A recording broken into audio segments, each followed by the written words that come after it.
Cuando el yo se enfrenta con una imagen arquetípica, puede resultar poseído por esta, abrumado, puede inclusive renunciar a cualquier tipo de resistencia, debido a que la experiencia es profundamente enriquecedora y significativa. La identificación con una imagen arquetípica y su energía es lo que Jung define como inflación y eventualmente psicosis. Un líder carismático, por ejemplo, convence a su público con palabras poderosas y estimula ideas para la acción. Repentinamente esas ideas se vuelven la cosa más importante de la vida de estos seguidores hechizados y verdaderos creyentes. Se puede llegar a sacrificar la vida misma por imágenes como la bandera o la cruz, así como por ideas tales como el nacionalismo, el patriotismo o la lealtad hacia el país o la religión. Las cruzadas, al igual que otros innumerables esfuerzos, poco prácticos o irracionales, fueron realizados porque sus participantes sentían que esto le da sentido a mi vida. Esta es la cosa más importante que he hecho jamás. Las imágenes y las ideas motivan poderosamente al yo y generan valores y significados. Con frecuencia el conocimiento supera y domina el instinto. A pesar de, o tal vez debido a su afinidad con el instinto, el arquetipo representa el elemento auténtico del espíritu, pero de un espíritu que no ha de ser identificado con el intelecto humano, puesto que es el espíritu rector de este último. La distinción entre espíritu e intelecto se confunde con facilidad. Por eso, Jung se esforzó por afirmar con claridad que no estaba hablando de la función del pensamiento, sino más bien del espíritu rector, el espíritu guía, aquel que orienta al yo y a sus diversas funciones. Cuando se está en las garras de un arquetipo, la función del pensamiento puede ser utilizada para racionalizar la idea arquetípica y acercarla a su realización. Hasta puede uno llegar a convertirse en teólogo. Cuando los teólogos están atrapados por ideas arquetípicas, producen razonamientos elaborados para ayudarse a integrar sus visiones e ideas basadas en un arquetipo dentro de un contexto cultural. Pero no es la función del pensamiento la que los tiene en sus garras y motiva sus esfuerzos. Es más bien el elemento de la visión, arraigado arquetípicamente en el nous, lo que dirige a la función del pensamiento. Jung afirma sin titubeos que el contenido esencial de toda mitología, toda religión, así como de todos los ismos, es arquetípico.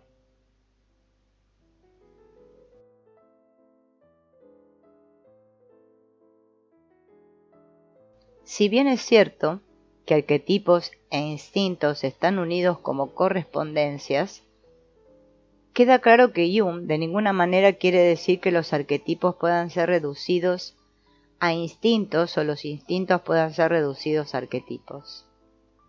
Estos están íntimamente relacionados y recíprocamente subsisten unos al lado de los otros, como reflejos en nuestra mente de la oposición implícita en toda energía psíquica. La psique existe en el espacio entre el cuerpo físico y la mente trascendente, entre la materia y el espíritu, y los procesos psíquicos parecen ser equilibrios de energía que fluye entre el espíritu y el instinto.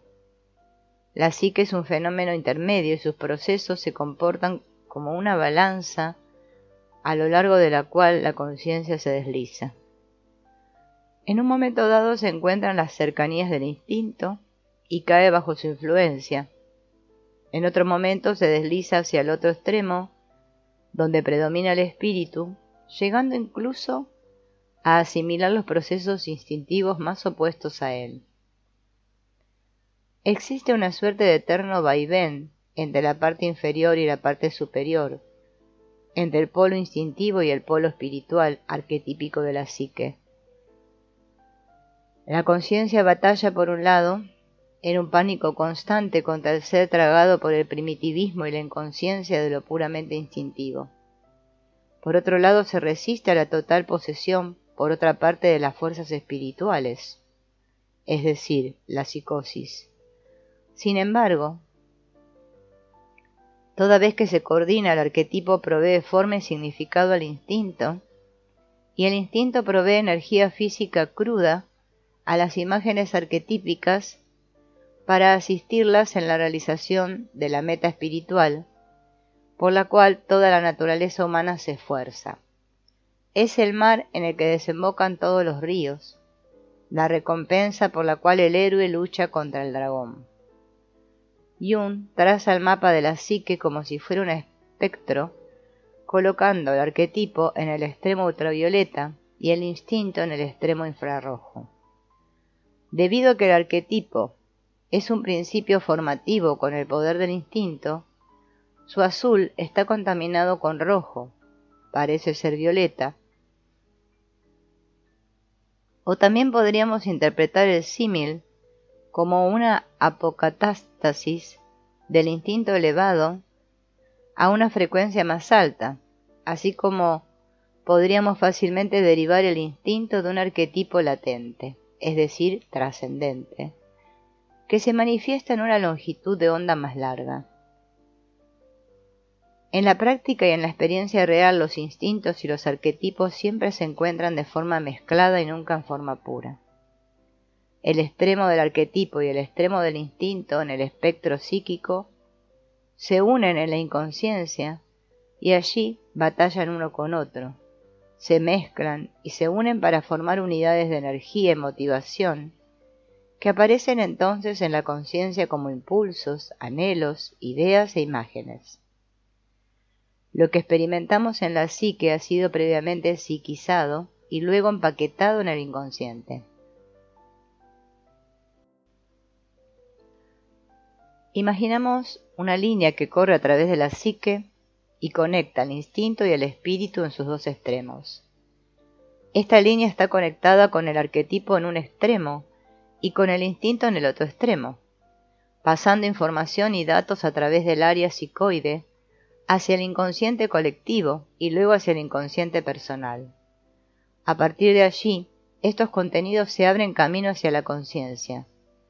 Las percepciones instintivas y las representaciones arquetípicas son los datos de la experiencia psíquica real, no los instintos y arquetipos en sí mismos. Ninguno de los dos extremos del espectro puede ser experimentado directamente, puesto que ninguno de los dos es psíquico. En los extremos la psique se desvanece en la materia y en el espíritu. Y lo que se experimenta como imágenes arquetípicas son estructuras muy variadas que apuntan todas hacia una única forma básica y esencialmente no representable. Todos los patrones arquetípicos de información provienen de una única fuente, una entidad que se encuentra más allá de todo alcance humano, para la cual Jung reserva el término sí mismo. Esta forma básica se caracteriza por ciertos elementos formales y ciertos significados fundamentales, aun cuando estos solo pueden ser aprehendidos en aproximaciones. Es el término Dios para Jung. Las imágenes arquetípicas que unen el sí mismo y la conciencia del yo forman un reino intermedio llamado por Jung Anima y Animus, el reino del alma.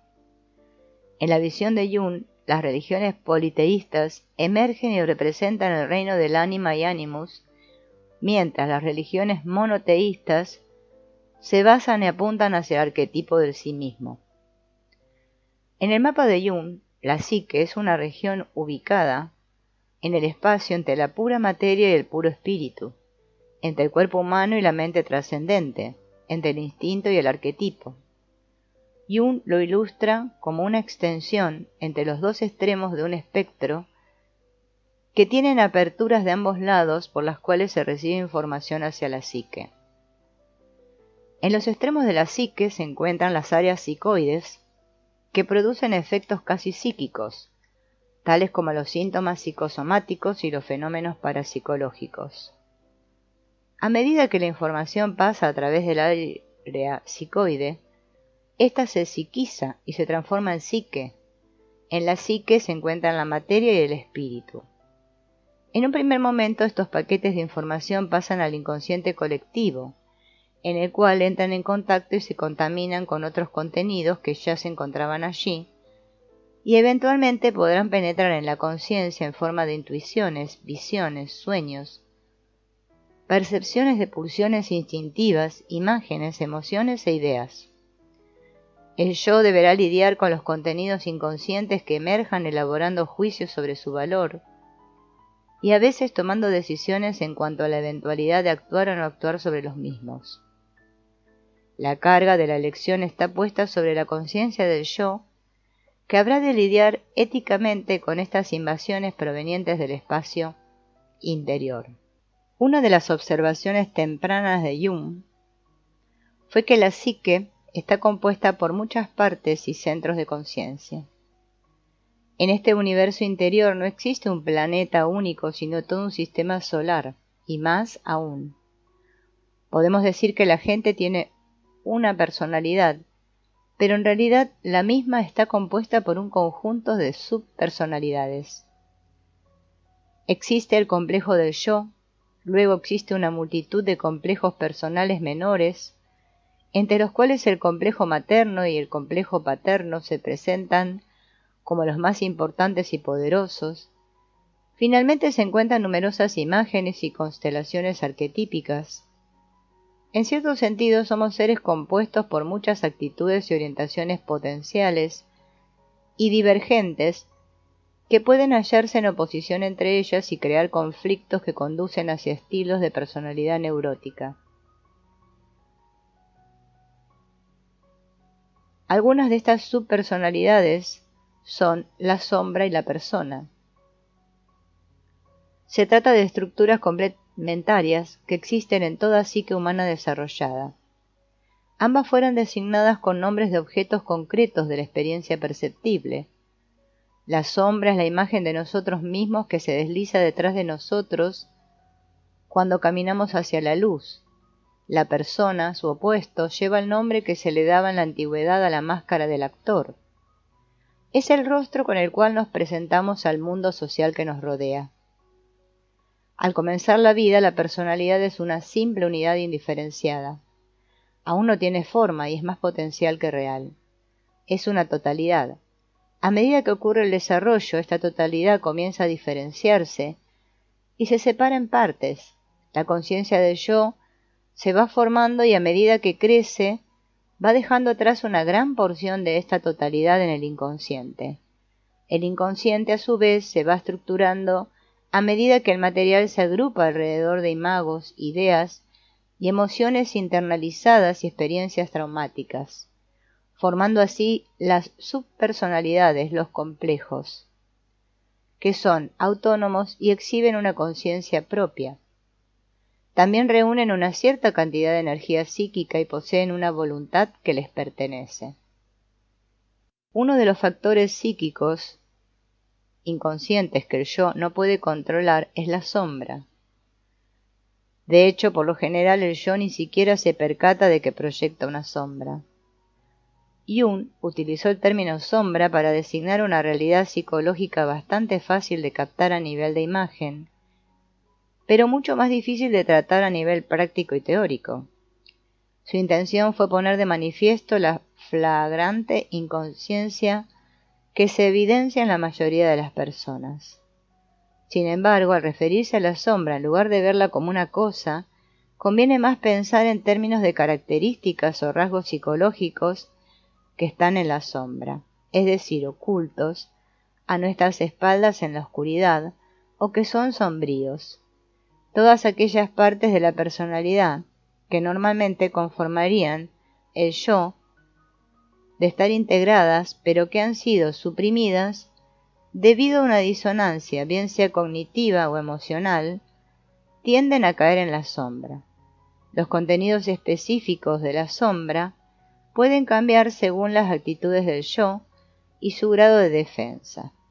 Por lo general, la sombra tiene una cualidad inmoral o al menos despreciable, que contiene las características de la naturaleza de un individuo que son contrarias a las costumbres y convenciones morales de la sociedad. La sombra es el lado inconsciente de las operaciones del yo en cuanto a intención, voluntad y defensa. Es el otro lado del yo, por decirlo así. Todo tiene su sombra. Esto es algo inevitable. Al adaptarse al mundo y lidiar con él, el yo inadvertidamente hace uso de la sombra para realizar aquellas operaciones deshonrosas e imposibles de llevar a cabo sin caer en un conflicto moral. Sin el conocimiento del yo, estas actividades protectoras y autoindulgentes son llevadas a cabo en la oscuridad. La sombra opera de manera similar al servicio de espionaje de una nación, sin el conocimiento explícito del jefe de Estado, el cual puede entonces negar toda culpabilidad. Aun cuando la introspección puede hasta cierto punto acercar estas operaciones sombrías del yo a su conciencia, las defensas propias del yo, que le impiden percatarse de las sombras, son tan eficaces que es muy poco lo que logra vencerlas. Preguntarle a los viejos amigos o a un cónyuge de muchos años que revelen con honestidad sus percepciones suele ser un método más eficaz para obtener información sobre la sombra del yo que la propia introspección. Si se rastrean con suficiente profundidad las intenciones, preferencias y disposiciones del yo, se llega a los espacios oscuros y fríos en los cuales se hace evidente la capacidad del yo, en su sombra, de ser extremadamente egoísta, voluntarioso, insensible y controlador. Desde allí un individuo puede ser puramente egocéntrico y dedicarse únicamente a la satisfacción de sus deseos personales de poder y placer, al coste que sea. Este núcleo de oscuridad en el yo es la definición misma del mal en la humanidad, tal como lo narran los mitos y los cuentos. El personaje de Iago en el Otelo de Shakespeare es un ejemplo clásico. En la sombra residen todos los pecados capitales. Jung identificó la sombra con la noción del id propuesta por Freud.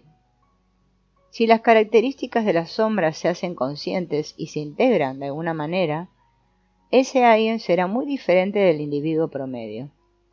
La mayoría de la gente ignora ser tan egoísta y centrada en sí misma, y quiere aparecer como desinteresada, altruista y capaz de controlar sus apetitos y placeres. Lo más usual es que se oculten estos rasgos, tanto de los demás como de uno mismo, manteniéndolos escondidos detrás de una fachada que se muestra considerada empática, atenta, reflexiva y afable.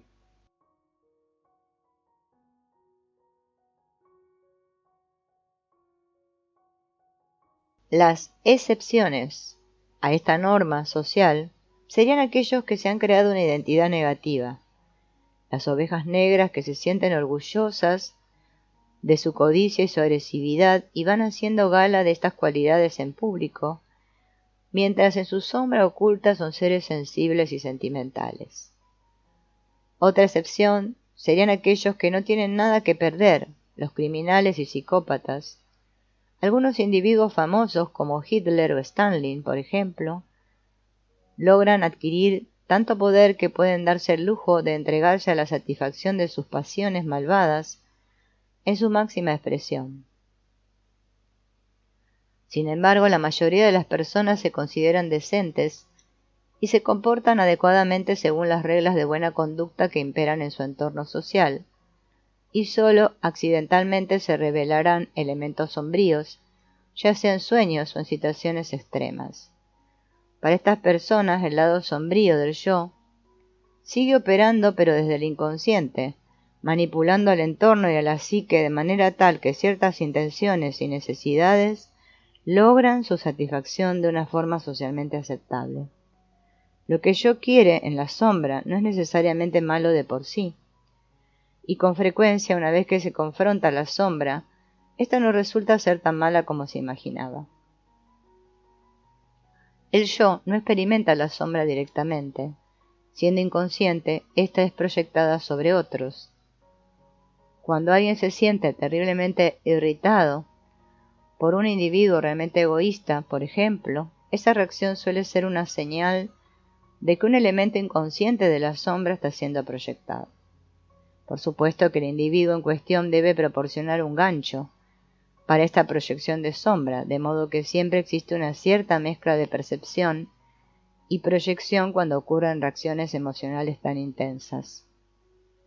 Cuando alguien es psicológicamente ingenuo o defensivamente resistente, solo enfoca y discute lo que percibe y sencillamente ignora el aspecto de la proyección.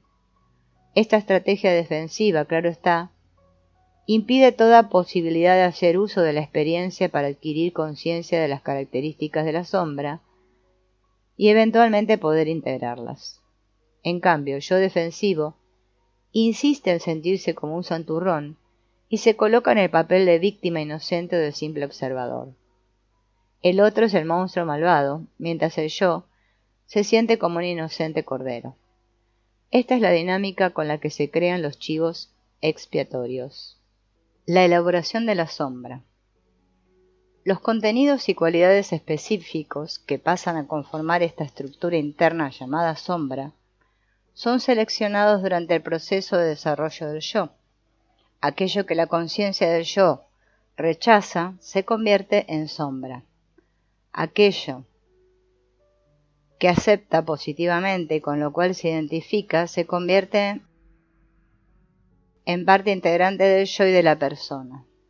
La sombra se caracteriza por los rasgos y cualidades que resultan incompatibles con el yo consciente y con la persona. La sombra y la persona son ambas figuras ajenas al yo, que habitan la psique junto con la personalidad consciente, en la cual nos reconocemos a nosotros mismos. Existe ese individuo público y oficial, al que Jung llamó persona, que más o menos se iguala a la conciencia del yo y que forma la identidad psicosocial de cada quien. Sin embargo, la persona, al igual que la sombra, es ajena al yo, aun cuando el yo suele sentirse más cómodo con la persona, porque ésta es más compatible con las normas y costumbres sociales.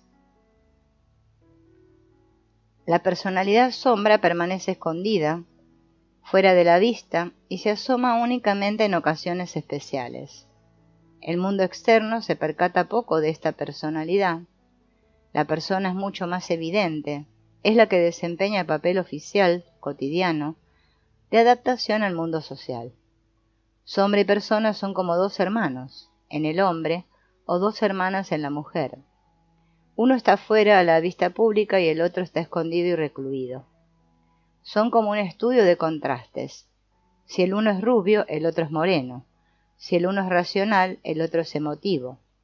Narciso y Goldmund, el Dr. Jekyll y Mr. Hyde, Caín y Abel, Eva y Lilibet, Afrodita y Hera.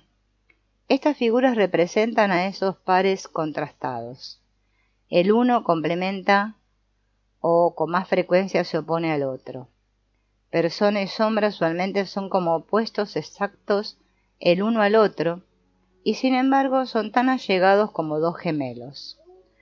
La persona es ese personaje en el que nos convertimos como resultado de la aculturación, la educación y la adaptación a nuestras circunstancias físicas y sociales.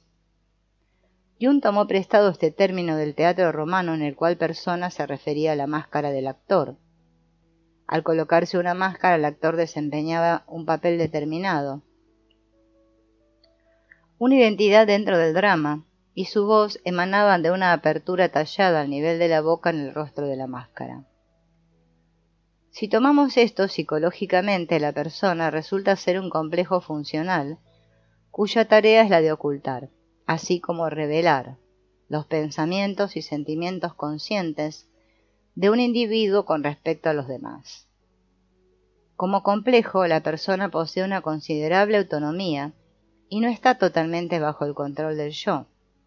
Una vez asumido un papel, el actor se lanza a declamar sus parlamentos, sin querer queriendo y a menudo sin percatarse mucho de lo que dice.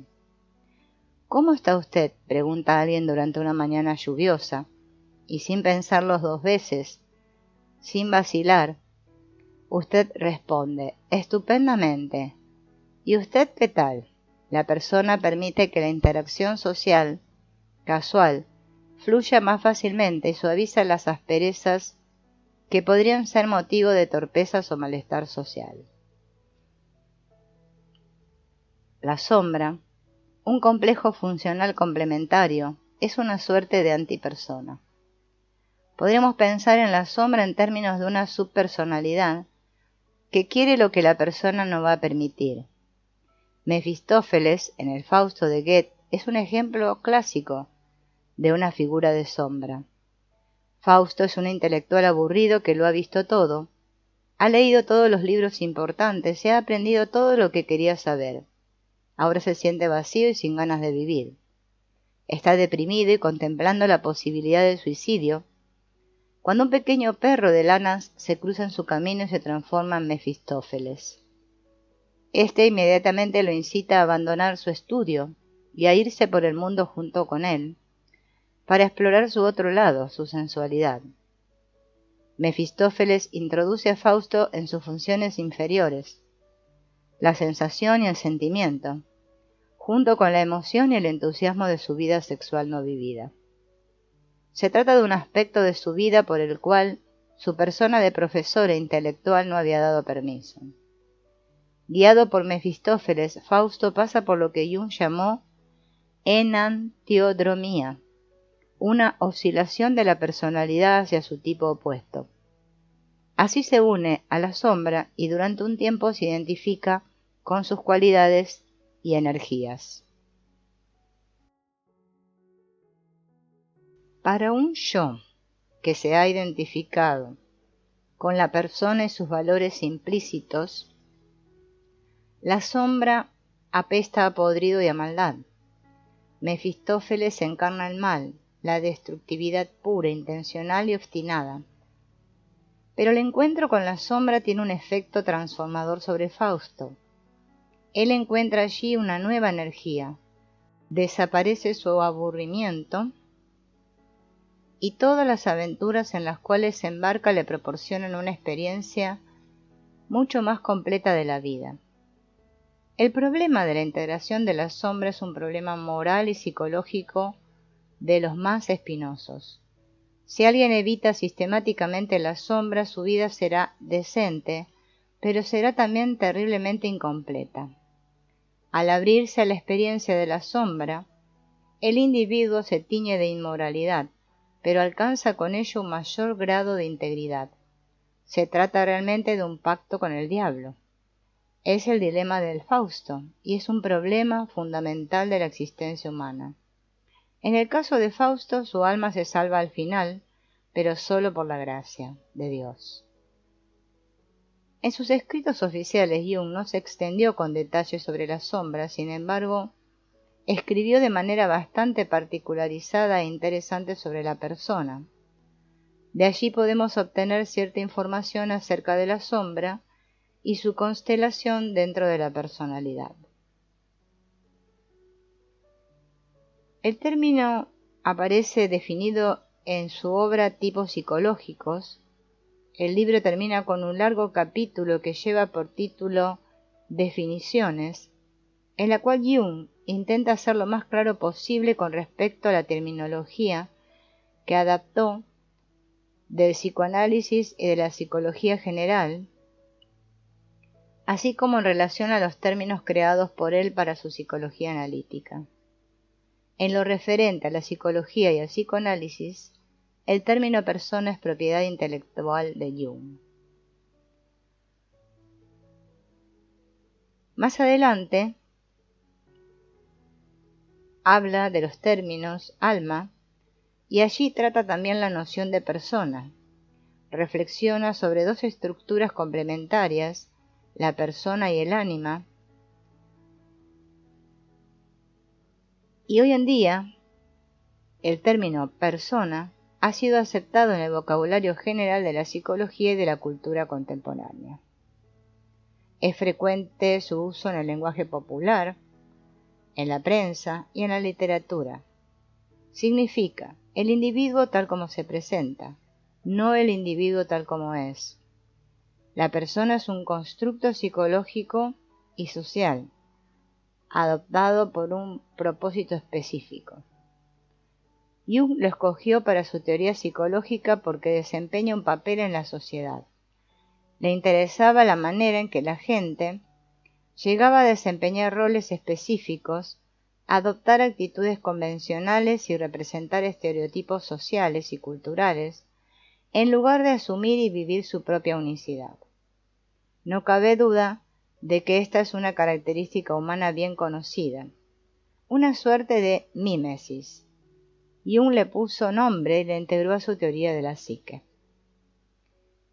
En su definición de persona, comienza señalando que los estudios psiquiátricos y psicológicos han demostrado que la personalidad humana no es simple sino compleja, que puede disociarse e incluso fragmentarse bajo ciertas condiciones, y que existen numerosas subpersonalidades dentro de la psique humana. Sin embargo, resulta inmediatamente evidente que semejante pluralidad de personalidades no puede aparecer en un individuo normal. En otras palabras, si bien no todos poseemos personalidades múltiples, en un sentido clínico, todos manifestamos rasgos de disociación del carácter. El individuo normal no es más que una versión menos exagerada de lo que se observa en la patología. Basta con observar atentamente a alguien en distintas circunstancias para descubrir cómo su personalidad, al pasar de un ambiente a otro, se modifica de un modo sorprendente.